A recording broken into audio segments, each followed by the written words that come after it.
So I need you to know that I totally remember what it's like to sit in the pews, because right about now I'd be going, oh my goodness, it is 11:25 and we still have communion and she hasn't preached yet. Oh my gosh, like how long are we going to be here? So I will try to cover some ground and do that as a good steward of your time. But it is the first Sunday in Lent, and it is important that we think about the story that Noah read this morning. Jesus is led immediately after he's baptized, immediately after he comes out of the water and John blesses him, the heavens break open, and God says, "This is my son, with whom I am well pleased. Pay attention to him." And then immediately that same Spirit leads Jesus into the wilderness to fast for 40 days and 40 nights. And there he is tempted by the devil with the powers of the world that the devil has decided belong to him. The devil repeatedly says, "If you are the Son of God," I heard God say that, "then turn this stone to bread. Then dive off the cliff. Then take it all. I have the power to give it all to you." And Jesus successfully overcomes all the temptations of the devil over 40 days and 40 nights, where he is fasting and starving and in deep spiritual discipline, as we are called to move into a season of deep spiritual discipline throughout this season of Lent, to prepare us for Holy Week, to prepare Jesus for his life of ministry. All of it in chapter 4. He successfully completes his mission in the wilderness, and then he goes into the temple to preach his first sermon. Successful mission accomplished. You know, the Hebrew people wander in the wilderness, right? For 40 days and 40 nights. And there they are hungry, and they are mumbling and grumbling, and they are not quite as successful. And still, God rains down manna from heaven and feeds them with bread. And they are led into the promised land. You know, in the story of Esther, evil is personified in the character of Haman in the fight for King Ahasuerus. And in the Hebrew Bible, it is also true that the people and we are to call a fast, enter deep spiritual discipline before any warfare, any waging of war, a fast, deep, spiritual discipline, because God's people will never prevail by military force, never prevail by that kind of power and violence. We prevail and prevail as God's people through prayer and deep spiritual discipline.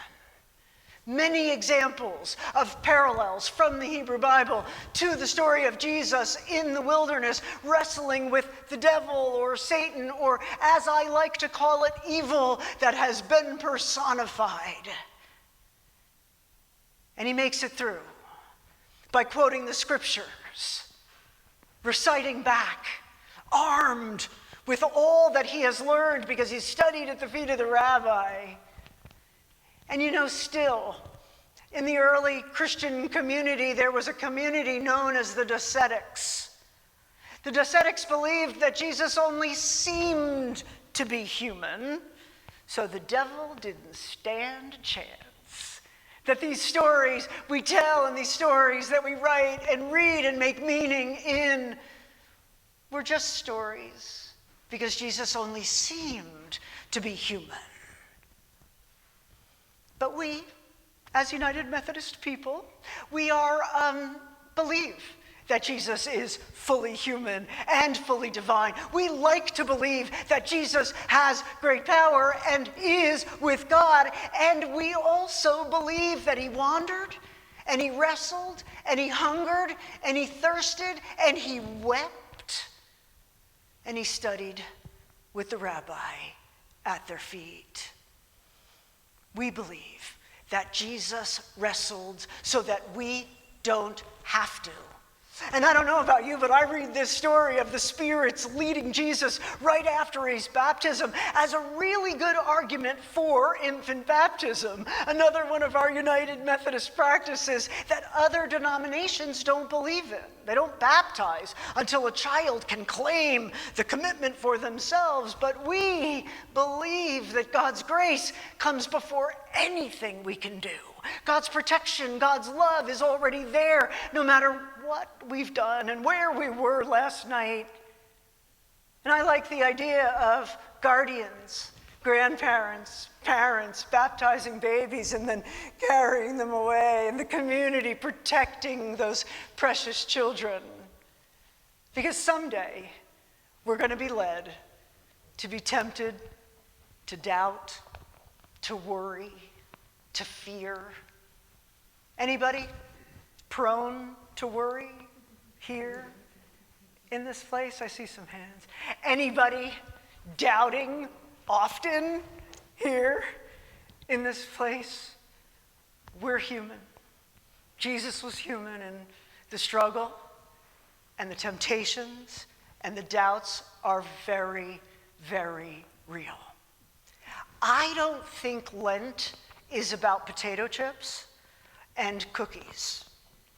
Although there are those of us who don't have a lot of control over our consumption of cookies and potato chips and other things, right?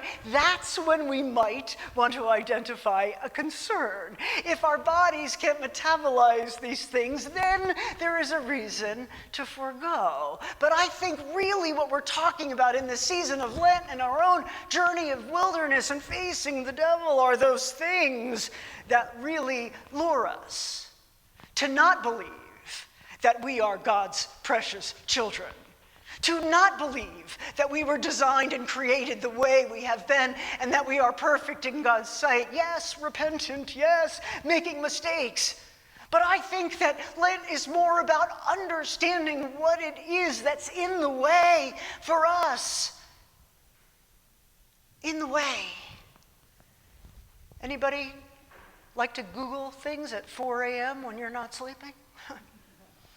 I don't know about you, but I don't know that you want to Google Alzheimer's disease at 4 a.m. because guess what?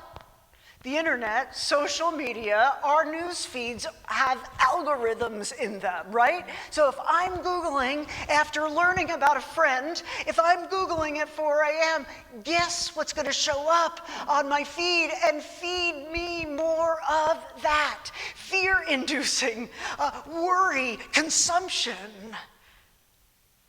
I don't know about you, but there are days when I think the internet, social media, is a place where the devil can really take a foothold. Now look, you might have really good control. I work on it every single day to manage how it is that we like the posts of our friends and like the things that we're doing, but the system is set up to not feed us.